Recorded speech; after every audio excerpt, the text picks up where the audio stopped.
Hello, and welcome to the 2020 Western Horn Festival online edition. My name is Jena Gardner, and I teach horn at Western Illinois University. Playing the horn and doing it well requires an incredible amount of bravery. Despite great passion, anxious thoughts and worries are often the downfall of great horn playing.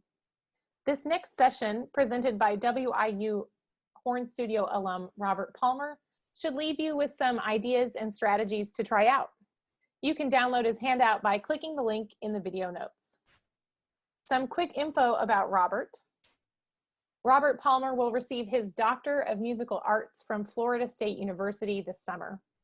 Prior to starting at FSU, he spent 2.5 years as the Director of Athletic Bands at Alderson Broaddus University in Philippi, West Virginia. Robert received his bachelor's and master's degrees in composition and horn performance from Western Illinois University. Thank you for your presentation today, Robert. Good afternoon. My name is Robert Palmer, and this is Just Breathe, Understanding and Overcoming Performance Anxiety. I'm a DM student at Florida State University, finishing up my doctorate in brass pedagogy and horn performance. I'm looking forward to presenting. If you have any questions about anything I've presented today, feel free to email me at palmer.robertjohn@gmail.com. So before we begin, we need to ask some simple questions, such as, who can get performance anxiety? What causes it? Where can it occur? Well, who can get it?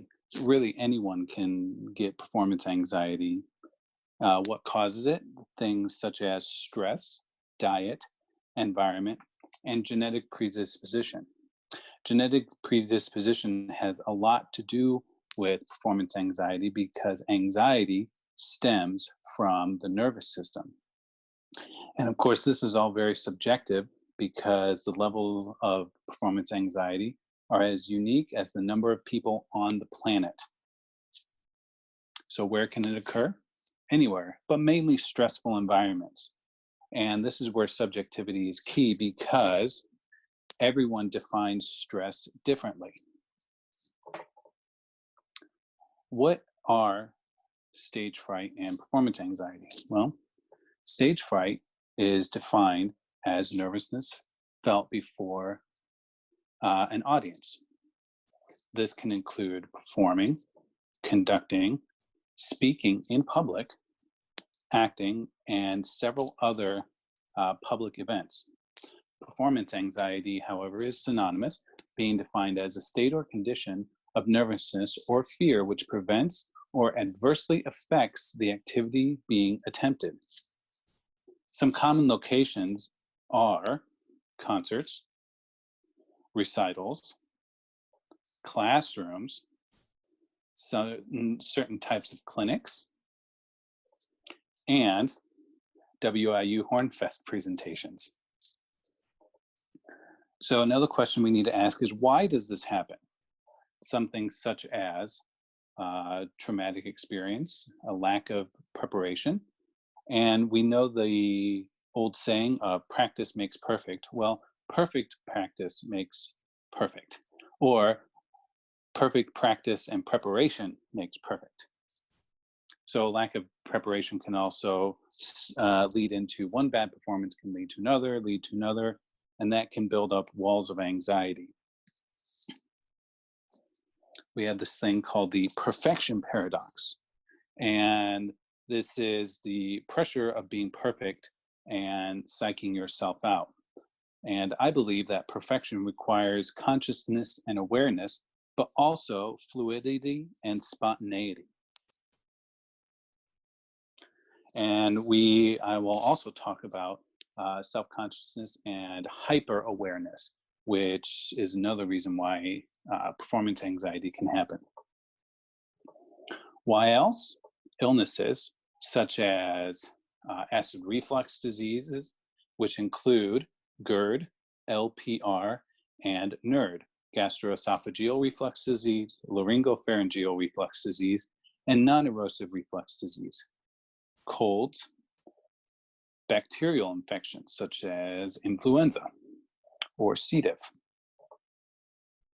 So, the human body and why it's important. 1.0. The human body's nervous system is broken down into two different nervous systems. The central nervous system, which collects and analyzes what the peripheral nervous system, the second nervous system, sends. And this also, the central nervous system sends commands back to the peripheral nervous system. So the peripheral nervous system is broken down into two other types of nervous systems, the somatic and asomatic. The somatic controls all of the stuff you think about doing.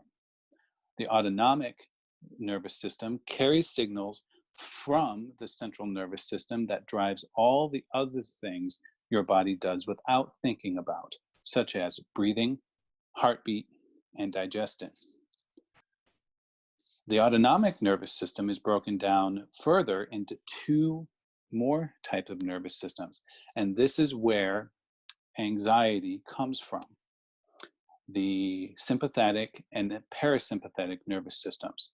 These are opposites, and they're always vying for control. The sympathetic nervous system is what's responsible for the fight or flight response that we have.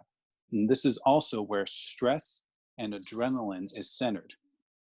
The parasympathetic nervous system calms things down, such as your heart rate, blood, or your blood pressure. It constricts the lungs and increases blood flow. Now, why is this important? If we think about someone who might be over anxious all of the time or a little jittery, their sympathetic nervous system could be firing on all cylinders all the time. Or if we know someone that is a little bit more mellow than most, their parasympathetic nervous system is in control. And again, why this is important is because anxiety stems from the sympathetic nervous system and the overload of neurons firing from the sympathetic nervous system. So the human body and why it's important, 2.0. If you notice, you see your stomach, the esophagus, the diaphragm, the throat, the UES, the trachea, but we also have this thing called the LES, the lower esophageal sphincter. When we have acid reflux disease, it is stemmed from the LES essentially not closing, because what that is a valve or a piece of skin that protects our esophagus from acid and juices from our stomach. And if that's weakened, then those juices can flow into our esophagus, which is what causes heartburn, which is what causes us to think like we're going to throw up, and which also increases respiration. And if you're in a stressful environment, which performing is, that can lead to an anxiety attack. So what are some type of triggers that can set off an anxietal episode? Things like environment, claustrophobia, which if we think about the type of performing we do, typically it's in ensembles and we are close together in a hot environment with hot tuxes or dresses, dust, mold or asbestos, lighting, and noise. Some physical triggers include illness, which we'll get to more later, weight, the neocortex versus the limbic system, and these are brain functions. The neocortex is involved in higher brain functions, such as cognition, motor commands, spatial reasoning, and language. And the limbic system supports emotional behavior, motivation, and long-term memory. Vision, and this can also be seizure-related. And alcohol and substance abuse. More physical, medical history, such as heart issues, congenital issues that happen at or before birth, genetic predisposition, like we talked about, and this relates to diabetes, cancer, and other types of diseases. And like I said, diabetes. So moving on, mental triggers can be things like emotional, like seasonal affective disorder. And we talked about the sympathetic versus the parasympathetic nervous systems. And often there's a hormone imbalance, which is what causes SAD. And mental, again, we talked about earlier, hyper-awareness. And that's analyzing every second and being too aware and having your sympathetic nervous system on overdrive. As in, you can feel yourself breathing, you can feel yourself blinking, you can almost feel your blood flowing. And having that type of hyper-awareness is not good when you're in a stressful situation because it can lead to an anxiety attack. More triggers include psychological, such as PTSD, general anxiety, stress, and stress, like I said, not all stress is bad. However, if you have uncontrolled stress, then that can lead to anxiety. And ADHD and ADD. And again, alcoholism and substance abuse. And I put alcoholism and substance abuse on here under physical and psychological, because when you think about substance withdrawal, let's say you smoke and you decide you want to quit smoking before a big performance like a recital, 3 or 4 days before a recital. If your body is used to that level of nicotine, then that type of withdrawal is going to cause physical response like shakes, sweats, trembles, but it's also going to have a psychological effect because your body doesn't know how to cope not having nicotine in it. So here's some common symptoms: elevated respiration and heart rate, heart palpitations, sweaty palms, nausea, light sensitivity, diminished reaction time, increased desire to urinate, nervous tics, and then also you can get dizziness and lightheadedness. And then of course it's palpitations, not palpatine. So tried and true short-term relief. Just breathe. Respiration, heart rate, and nervous system are all affected when you take slow, deep breaths. I recommend using the breathing gem. In for 3, out for 3, very slowly. In for 4, out for 4, slowly. And then stretching while you're breathing is also effective because that gets blood flowing to the outer extremities. So eat things like bananas, yogurt, spinach, and avocado. Now these are all related because they all have potassium in them. And there are specific health benefits to potassium, such as the relief of blood pressure, heart disorders, anxiety, and stress, which is exactly what this presentation is on. It also enhanced water balance, electrolyte function, and nervous system. So more neurons are going to be going in and out of your nervous system, which is really, really good because that imbalance between the sympathetic and parasympathetic system is more easily managed with higher levels of potassium in you. Higher levels allow more oxygen to reach the brain, thereby stimulating neural activity and increasing cognitive functions. Also, more levels of potassium act as vasodilators, and the blood vessels relax throughout the body. More benefits of potassium are that it maintains optimal muscle and nerve function and helps to keep our reflexes fast because, like I said, it stimulates neural connectivity of muscles and the brain. Also, potassium can help regulate various hormones in the body, including stress hormones like cortisol and adrenaline. You can also drink room temperature water, place a cold washcloth on the back of your neck, shock therapy, like you are the best. You are going to rock this, and there's no one going to be better at playing this than you are. And then also, this doesn't work for everyone, and I'm not trying to convert anyone.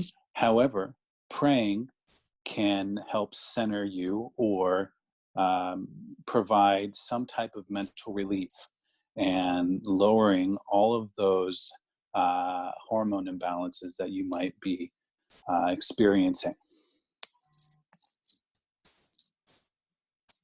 Tried and true long-term relief. Dieting. Carbs are not the enemy. Some health benefits of carbs are, of course, it's the body's main source of energy, and it helps fuel the brain, heart, muscles, and nervous system. Examples of healthy carbs are whole grains, such as brown rice, barley, and oatmeal, citrus fruits, melons, apples, and pears, and low-fat milk and plain yogurt. Soda versus water versus sports drinks. Really, to keep your levels normalized, drinking water is the best solution. Eating things like salads, but also being able to enjoy a cheeseburger every once in a while, because there are some health benefits to meat and to dairy. And of course, a cheeseburger just tastes good. So, tried and true long-term relief, exercising, cardio, which gives more oxygen to the blood, strength training. Practice makes perfect. Okay, so here is an example of preparing for a test versus preparing to take a test. And if we've all taken the ACT, we can imagine preparing to take the ACT, which involves understanding that it's going to be 3 hours long. You are going to have 2 sheets of blank paper, 2 pencils, a calculator, and you're going to be given such and such time for each section. This is preparing to take the test. Preparing for a test is reviewing all of your math skills, reviewing all of your science skills, reviewing all of your writing skills. This is all preparing for the test. And this is transferable to music. How we prepare to give a recital, such as practicing in our clothes that we're going to perform in, or our shoes, or performing in the hall beforehand, maybe making copies of the music.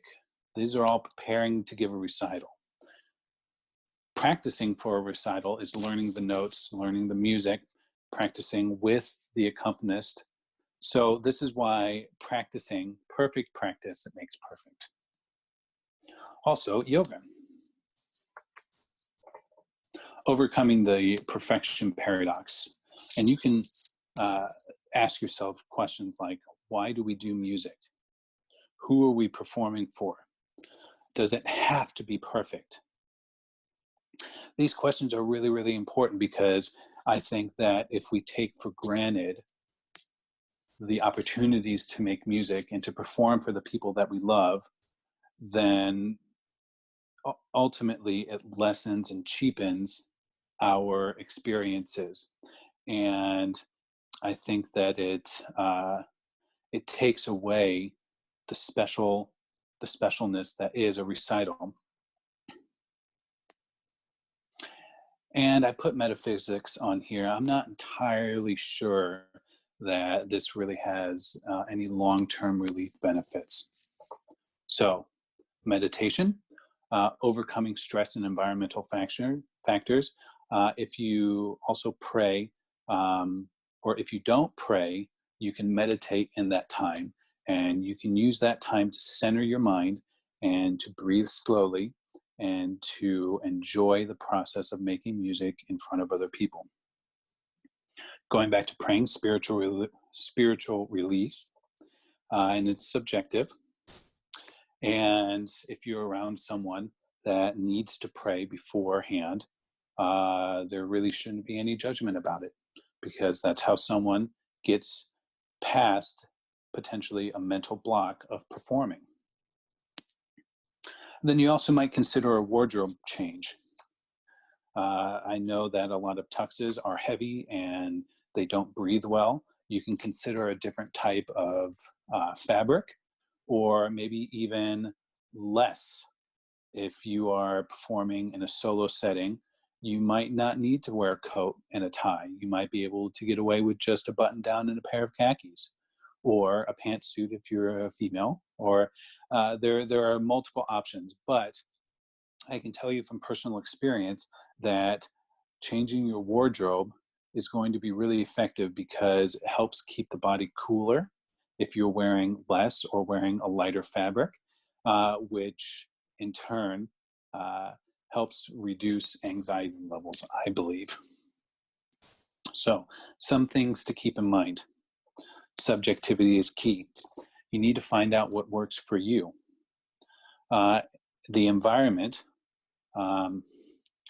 is the environment that you're in conducive to overcoming stage fright, performance anxiety?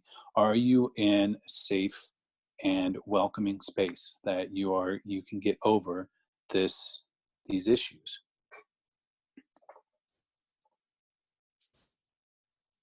So 3 areas that we experience anxiety from: physical, mental, and psychological. There are varying healing times, and some may never fully heal.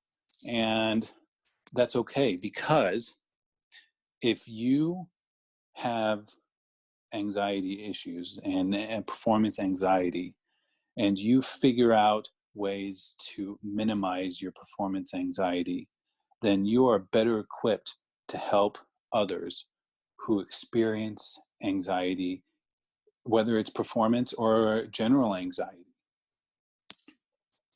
So, some final thoughts. Don't overthink. Yes, we need to be aware, but being hyper aware is, I think, very bad. Take care of yourself, drink plenty of fluids, and watch your intake of food. Well, watch what you eat, essentially. So if you are a teacher and your students have an anxiety attack, performance anxiety, remain calm. Stage fright and performance anxiety can turn into a full anxiety or panic attack. You also need to consider 504. What is your student comfortable with, and how would they heal, and what would be most beneficial to them? I'm going to say this again. Think about what you're doing and who you're doing it for. We love music and we love performing music, and having anxiety is not, having performance anxiety is not the end of the world. If we keep in mind things like breathing, relaxing, and enjoying the music, we can minimize our performance anxiety and share the beautiful music that we've worked so hard to prepare. Thank you very much. I hope you've enjoyed this presentation. Again, if you have any questions, feel free to email me, or and enjoy the rest of the day. And I hope to see you soon. Take care. Thank you to Robert for offering his insight into this important area. Our next session is one I'm extremely excited to share with you: a masterclass given by members of the Cobalt Quartet to the winners of this year's Roger Collins Awards. The 2020 Western Horn Festival is offered free to the public. If you would like to make a donation to support students facing unexpected hardship due to COVID-19, text WIU CARE to the number 41444.